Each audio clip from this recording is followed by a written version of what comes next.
ಸ್ನೇಹಿತರೆ, ನೀವಿಲ್ಲಿ ನೋಡುತ್ತಿರುವ ಈ ದೃಶ್ಯಗಳು ಜಮ್ಮು ಮತ್ತು ಕಾಶ್ಮೀರದಲ್ಲಿ ನಡೆದಿರುವ ಘಟನೆ. ಇಷ್ಟಕ್ಕೂ ಏನಿದು ಘಟನೆ ಅಂತ ನೋಡೋದಾದ್ರೆ, ಶುಕ್ರವಾರ ಜಮ್ಮು ಮತ್ತು ಕಾಶ್ಮೀರದ ಹಜರತ್ ಬಾಲ್ ಮಸೀದಿಯಲ್ಲಿ ರಾಷ್ಟ್ರೀಯ ಲಾಂಛನವನ್ನ ಹೊಂದಿರುವ ನವೀಕರಣ ಫಲಕವನ್ನ ಅಲ್ಲಿನ ಜನರು ಧರ್ಮಾಂಧರ ಗುಂಪೊಂದು ಧ್ವಂಸಗೊಳಿಸಿರುವ ಘಟನೆ ನಡೆದಿದೆ. ನಮ್ಮ ರಾಷ್ಟ್ರೀಯ ಲಾಂಛನಕ್ಕೆ ಅಗೌರವ ತೋರಿಸಿರುವ ಘಟನೆ ಇದಾಗಿದೆ. ಇದು ಸಂವಿಧಾನಕ್ಕೆ ತೋರಿರುವ ಅಪಮಾನ ಅಂತ ಹೇಳಿದ್ರೆ ಬಹುಶಃ ತಪ್ಪಾಗ್ಲಿಕ್ಕಿಲ್ಲ. ಈ ಘಟನೆ ನಂತರ ಸ್ಥಳದಲ್ಲಿ ದೊಡ್ಡ ವಿವಾದವೇ ಭುಗಿಲೆದ್ದಿತು.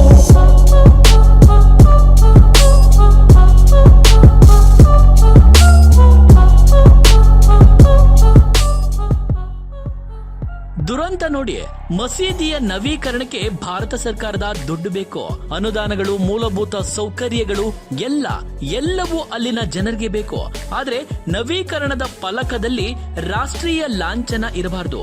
ಇವರು ಇನ್ನೆಂತಹ ಧರ್ಮಾಂಧರು ಎನ್ನುವುದಕ್ಕೆ ಇದಕ್ಕಿಂತಲೂ ಉದಾಹರಣೆ ಮತ್ತೊಂದು ಬೇಕೆ. ಅಶೋಕ ಲಾಂಛನವನ್ನ ಧ್ವಂಸಗೊಳಿಸಿರುವ ಅಲ್ಲಿನ ಧರ್ಮಾಂಧರಿಗೆ ಮುಖ್ಯಮಂತ್ರಿ ಒಮರ್ ಅಬ್ದುಲ್ಲಾ ಉತ್ತೇಜನ ನೀಡಿದ್ದಾರೆ.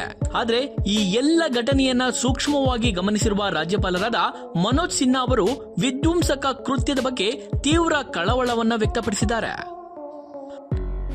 ಅಶೋಕ ಲಾಂಛನವನ್ನ ಧ್ವಂಸಗೊಳಿಸಿರುವುದು ತೀವ್ರ ದುಃಖ ತಂದಿದೆ. ಅಶೋಕ ಲಾಂಛನವು ನಮ್ಮ ಸಾರ್ವಭೌಮತ್ವ ಮತ್ತು ರಾಷ್ಟ್ರೀಯ ಹೆಮ್ಮೆಯ ಸಂಕೇತವಾಗಿದೆ. ಇಂತಹ ಕೃತ್ಯಗಳು ನಮ್ಮ ರಾಷ್ಟ್ರೀಯ ಭಾವನೆಗಳಿಗೆ ನೋವುಂಟು ಮಾಡುತ್ತದೆ ಮತ್ತು ಇದನ್ನ ಸಹಿಸೋದಕ್ಕೂ ಆಗೋದಿಲ್ಲ.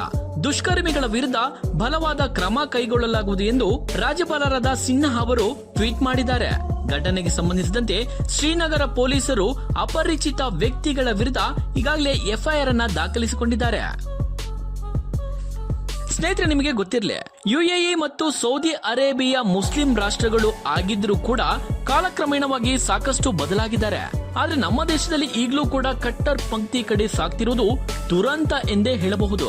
ಈ ರೀತಿಯ ಮನೋಭಾವ ಇರುವ ಧರ್ಮಾಂಧರು ನಮ್ಮ ರಾಷ್ಟ್ರೀಯ ಲಾಂಛನವನ್ನ ವಿರೋಧಿಸುವ ಈ ಧರ್ಮಾಂಧರಿಗೆ ನಮ್ಮ ಭಾರತೀಯ ಲಾಂಛನವಿರುವ ಹಣ ಬೇಕು, ಪಾಸ್ಪೋರ್ಟ್ ಬೇಕು, ನಮ್ಮ ದೇಶದ ಎಲ್ಲ ಸವಲತ್ತುಗಳು ಕೂಡ ಇವರಿಗೆ ಬೇಕು. ಆದ್ರೆ ನಮ್ಮ ರಾಷ್ಟ್ರ ಲಾಂಛನ ಇವರಿಗೆ ಬೇಡ. ಇನ್ನೆಂತಹ ಧರ್ಮಾಂಧರಿರಬೇಡ ಇವರು, ನೀವೇ ಯೋಚಿಸಿ.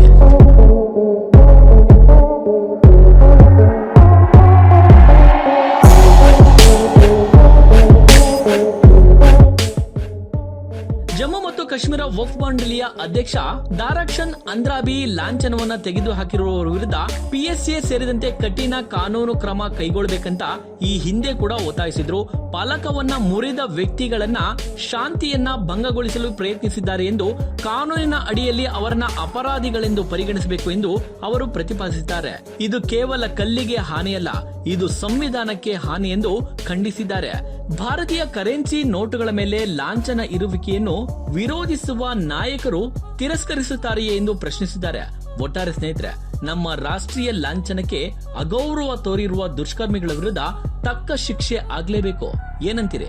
ನಿಮ್ಮ ಅನಿಸಿಕೆಯನ್ನು ಕಮೆಂಟ್ ಮಾಡಿ. ಧನ್ಯವಾದಗಳು.